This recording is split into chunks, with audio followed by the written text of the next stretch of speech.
So yun ang ano, update ho tayo tungkol sa interim release ni Tatay Digong. So nakalungkot siya, rejected, rejected, denied, hindi makakalabas pansamantala si Tatay Digong. Hindi siya makaalis sa detention cell niya sa Dahig.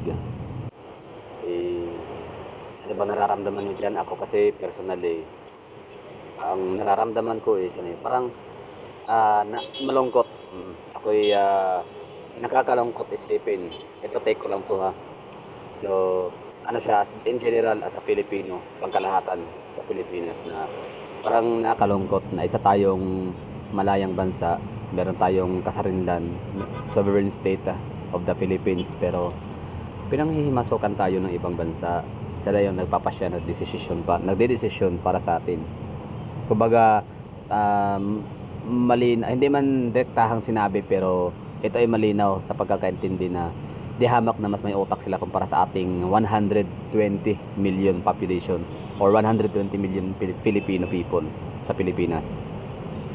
Nakalungkot na, di ba, meron naman tayong pinag-aralan, meron naman tayong mga utak, mga Pinoy, no? At saka masaya tayo, happy tayo, kumbaga satisfied, komportable, satisfied tayo sa sa kanyang panunungkulan ni Tatay Digong sa kanyang panahon, no? Sa 6 years in his presidency. Binigyan natin siya ng ng napakataas na trust ratings and approval. Ibig sabihin ho nun, in favor ho siya talaga sa ating mga pamilyang Pilipino. So yung ginawa niya kasi na ginawa ni Tatay Digong or ni PRRD na polisiya or advocacy o ano ba tawag dyan, batas, no, na yun na nga, yung programa, ganun, no, yung kanyang programa na ubusin or durugin or tapusin ang kriminalidad at droga sa Pilipinas. Kasi sa bago pa siya naging presidente, balikan lang ho natin, ang dami naman talagang mga nagaganap na mga sinasalvage ng mga batang babae, mga ginagahasang mga estudyante, mga pinapatay, yun, tinatapon sa creek, sa kanal, lalo sa Kamaynilaan, Luzon area. Talamak ng mga taga Lopidos Baños, mga taga Bulacan, basta marami, no. Talagang mostly kasi ng mga nabibiktima at nagiging kawawa talaga, winawalang hiyat, ginagawang hayop nitong mga drogista at mga adik ay mga talaga, mga estudyante, mga batang babae, mga walang kalaban-laban, in general, no, mga buntis, mga senior citizen. So marami silang mga nabibiktima, no? Marami silang nasasagasaan ng mga law-abiding citizens dahil sa kanilang mga kaadikan, kabangagan. So syempre, domino effect ho yan, no? So yung mga ate kasi mga kriminal, mga heinous crimes, no, dahil sa mga high sa droga, lango sa droga. So yun ay parang pinakamababa yun sila. So next nun ay sino ba ang nagde-deliver, sino ba ang mga nagpo-push, no, nagda-drug pusher. So syempre yung mga malalaki isda na, at yan na yung mga nagbibigay sa mga mayor, kapitan, congressman, at kung sino-sino pa ba dyan, mga kapulisan, no, mga malalaking ranggo sa hanay ng AFP, PNP o ano pa man dyan na sa authority. So binibigyan ng pera, padulas tawag to, no. So parang protection money. Ngayon may mga politician naman, no. So mula sa kapulisan bibigyan sa mga politician, mayor, yung mga tumatakbong mayor, tumatakbong mga congressman, senators, kahit presidente. So binibigyan din sila ng pera, share, patak-patak, parang gano'n, no. Huwag drug money tawag doon. So ginawa yun ng Tatay Digong hanggang ang daming mga bumulagta, ha, no, sa mga nakakalam. Maraming mga bumulagtang pulis, mga konsehal, mga kapitan, mayor, vice mayor. Muntik pa nga sana si Bongbong Marcos, kaso nga lang talaga yun lang din talaga isang pagkakamali ni Tatay Digong is bakit hindi niya tinukhang itong si Bongbong Marcos, ando naman pala sa kanyang narco list naman pala, di ba? So siya, kumbaga, I don't know kung it's an honest mistake matawag natin itong ginawa na Tatay Digong kay Bongbong Marcos, bakit hindi niya ito pinasama sa tukhang or hindi niya pinaimbestigahan gayong nasa naman pala, nakasali sa narco list at ang kanyang pamilya ni Bongbong Marcos, di ba? Pero siyempre wala na tayong magagawa diyan, no. Nasa huli talaga lagi ang pagsisisi. So sabi nga nila sisisihin daw si VP Sara Duterte kasi pagkatapos daw niya makipag-alyansa kay Bongbong Marcos, yan ang nangyari. Like, napakabudol si VP Sara Duterte, big time.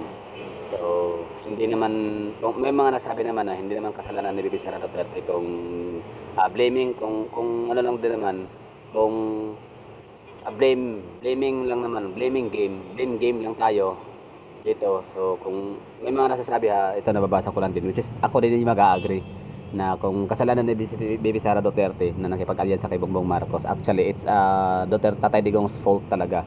Maling desisyon niya yon, bakit niya sinama si Bongbong Marcos, kasi kung tinukhang niya sana si Bongbong Marcos, edi sana hindi na mapasama sa eleksyon sa 2022 si Bongbong Marcos. Kuha nyo, di ba? So kamot ulo si Tatay Digong, siya talaga yung parang pinakaon ng, siya yung may pinakamalaking pagkakamali. Kasi kung naisama sa tokhang yon si Bongbong Marcos na rehab ganun, wala, hindi yan makipag-alyansa si VP Sara Duterte sa kanya. Possible na magtatakbong presidente talaga si VP Sara Duterte. Anyway, so balik tayo sa sa desisyon ng ICC. So ano bang nararamdaman ho ninyo? Ano bang nararamdaman ko ngayon dito? Like hindi ko sila kamag-anak, hindi ko sila kano-ano na pamilya ng mga Duterte.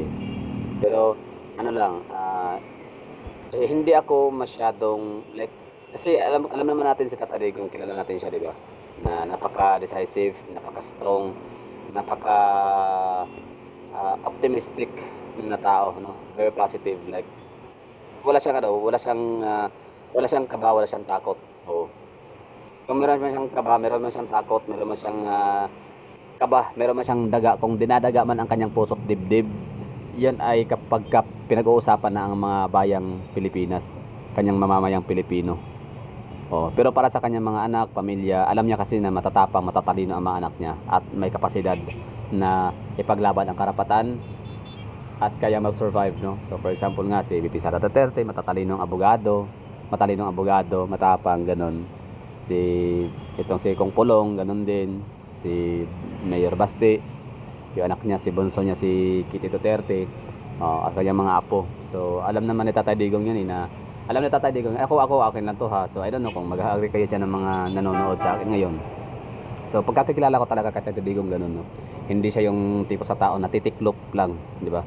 Kahit pa yan si Tatay Digong ay ikukulong yan kahit saang parte ng universe, kahit saang parte ng galaxy, no?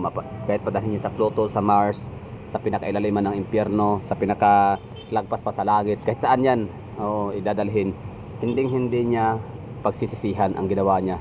Kasi yung ginawa nga ni Tatay Digong ay para sa ating sa ikabubuti ng ating bayan, para sa ikabubuti ng ating mga mamamayan natin lahat, no? So yung nararamdaman ko ngayon is ako'y nalulungkot lang syempre na hindi siya makakatikim ng pansamantalang kalayaan, no? Habang dinididig ang kaso or ongoing ang case rolling.